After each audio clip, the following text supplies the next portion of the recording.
Leto. Ortuť v teplomeri sa šplhá stále vyššie. Jediná záchrana pred spaľujúcimi lúčmi slnka, proti ktorým už nepomáha ani tieň stromov, je voda. Príjemne ochladí telo, osvieži, spruží.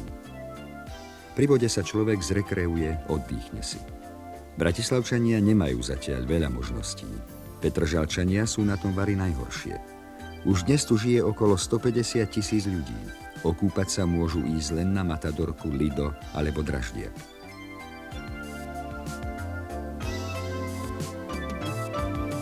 Ten však stále nie je celkom dobudovaný. Okrem iného tu pretrváva aj problém s nízkou vodnou hladinou. A tak človek Petržalčan, ale nie len on, hľadal ďalej.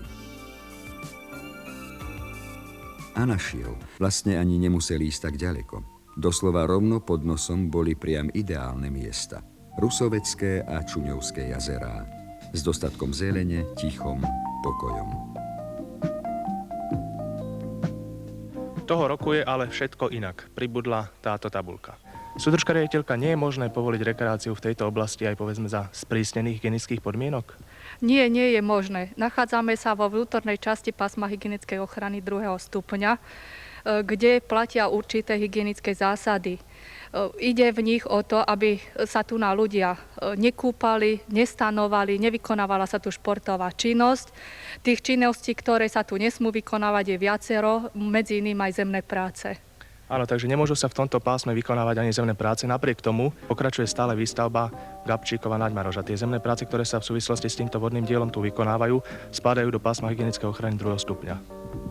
Zemné práce, ktoré sa vykonávajú v rámci výstavby vodného diela Gabčíkovo Naďmaroš, budú ukončené výstavbou vodného diela. Na zemné práce je vydané vodoprávne rozhodnutie Západoslovenským krajským národným výborom, kde sú zohľadnené podmienky pre ochranu vodného zdroja Rusovce Ostrovné Lúčky.